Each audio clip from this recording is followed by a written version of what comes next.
Hey everyone, and welcome to today's Explainer. Look, if you're gearing up for the IELTS reading test, you already know the drill, right? Time is literally your worst enemy, and comprehension, well, that's your absolute best friend. So today we're popping the hood. We're opening up the examiner's toolkit to deconstruct what is arguably one of the most notoriously tricky parts of the whole reading exam, the matching headings task.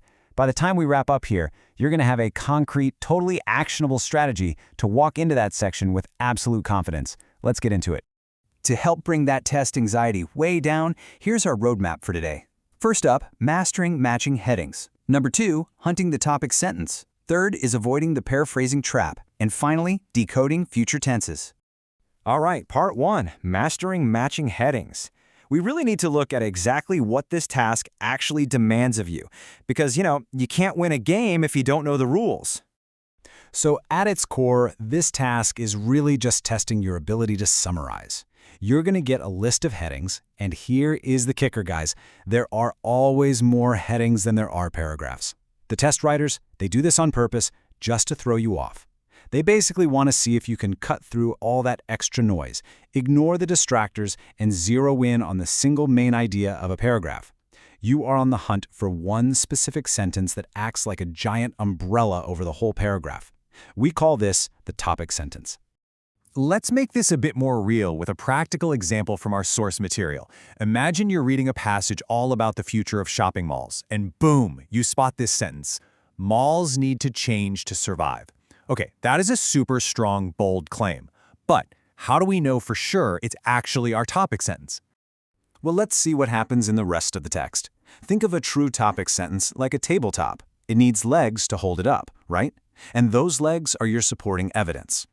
Right after that big claim about malls needing to change, the paragraph hits you with specific proof. It says the world has moved on. It points out that malls lost a ton of popularity early in the 21st century, mainly because of online shopping, and it even brings up websites like deadmalls.com that literally track the closure of US malls.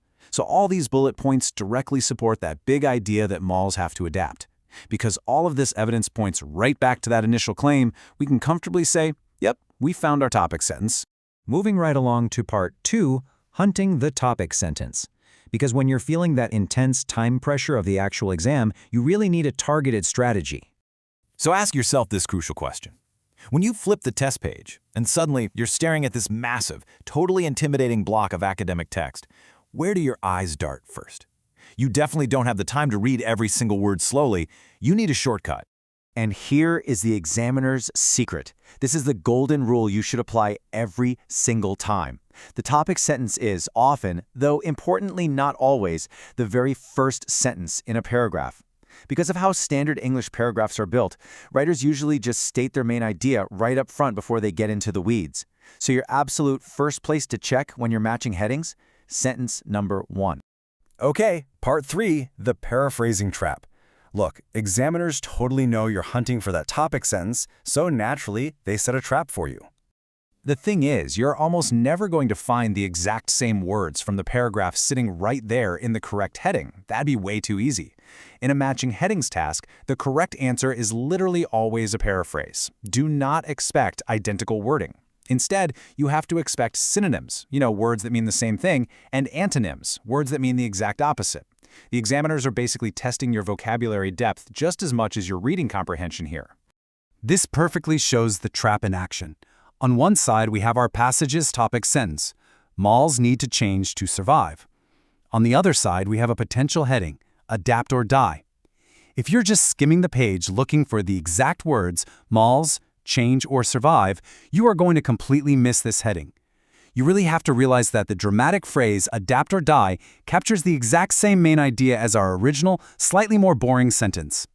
Let's actually break down the math of this vocabulary shift. It's fascinating to see exactly how IELTS test writers engineer these questions. They took the word change from the passage, and they swapped it out for the synonym adapt in the heading. Then they took the word survive, flipped the whole structure, and used its antonym, die. So change becomes adapt, survive becomes die. It's a highly calculated, deliberate shift designed to see if you actually understand the meaning, rather than just matching symbols on a page like a robot. So how do you actually beat this trap? You turn it into a daily, actionable study habit. As our source material explicitly points out, you should be making a running list of synonyms in your notebook while you prep.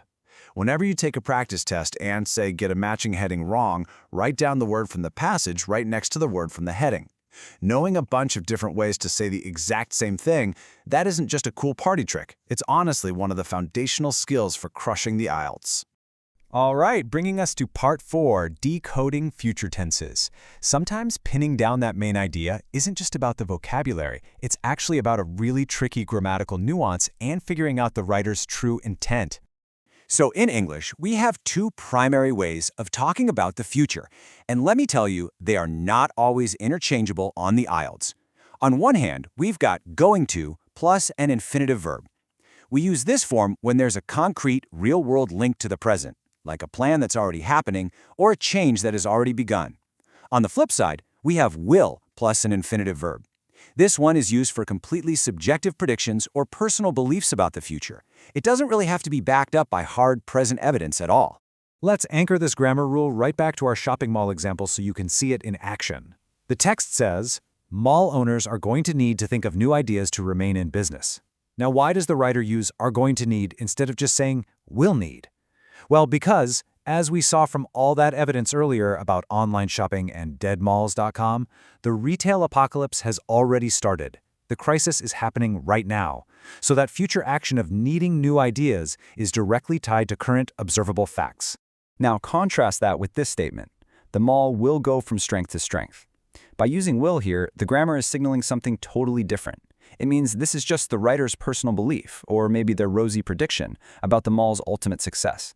It's an opinion about the future, completely independent of all that present evidence we just talked about. Recognizing this super subtle shift between an established fact and a writer's personal prediction that can literally be the deciding factor between choosing the right heading and falling for a distractor. Which brings us to the ultimate question for today's explainer. Are you ready to look past the exact words on the page? Because the IELTS reading test is not just some giant word search puzzle. It's a deep assessment of how well you can decode meaning, structure, and intent. The very next time you sit down for a practice test, I really want you to actively use this toolkit. Hunt for that first sentence topic sentence, keep an eye out for those tricky paraphrases, and decode what the writer is actually trying to say. Ultimately, the real question isn't if you can read English, it's whether you can read the examiner's mind. Good luck out there, and I'll catch you in the next one.